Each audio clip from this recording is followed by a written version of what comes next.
Welcome to this lesson. Today we will talk about static in programming. In this picture we are looking numbers of students. Suppose we are planning to make a profile for these students. So think about how many data fields we require. Just for a sake of example, I put 1 to 14, that's a roll number, name, date of birth, college name, principal name, class teacher name, gym name, classroom, etc. So basically what I'm taking from this example, suppose if we have 1 to 14 fields that require the data, alright, if we have 5,000 students, so in this case 14 data fields that are variables into 5,000. So how many addresses we required on the memory is 70,000. This is a journal idea. This is journal concept. This is a big picture. This we put in our mind.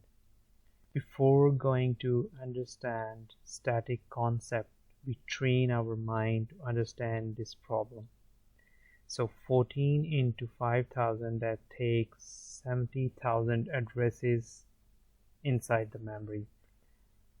Suppose our memory don't have a space of 70,000 addresses. Alright, so what we will do, we take it half. Half is the 7. So 7 multiplied by 5,000, 35 addresses.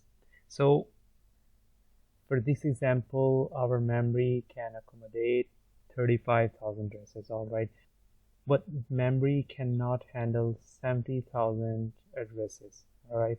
So now we need to focus how to make it half, okay. So this is the trick here.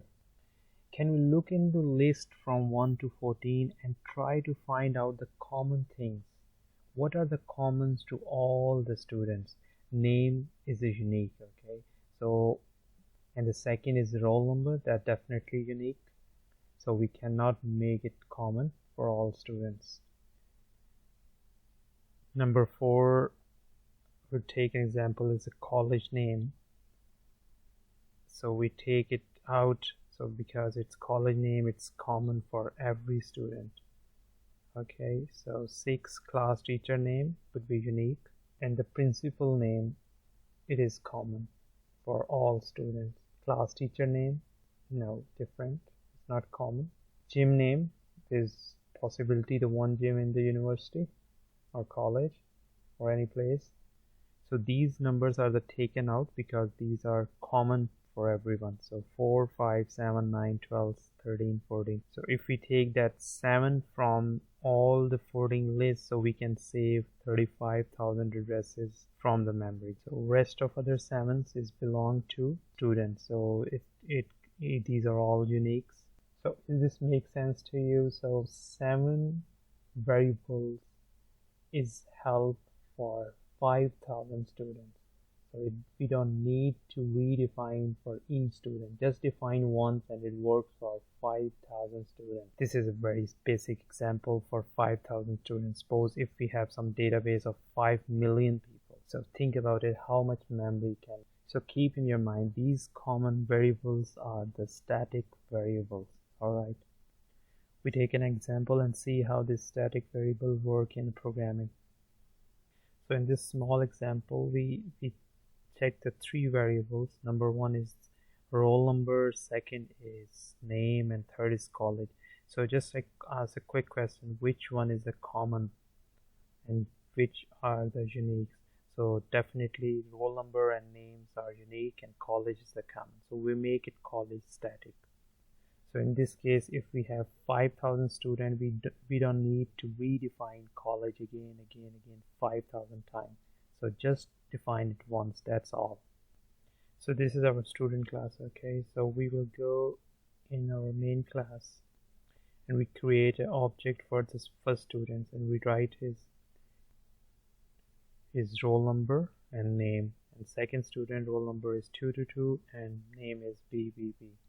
Alright, now we're going to display these numbers.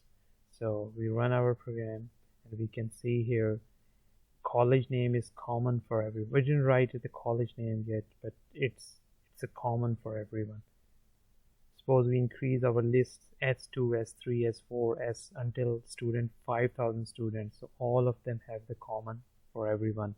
In case we want to change the college name, okay, or just we want to write a college name, all we need to do here, we overwrite the data into college, static college variable, and we run our program. We can see now it's changed the college name.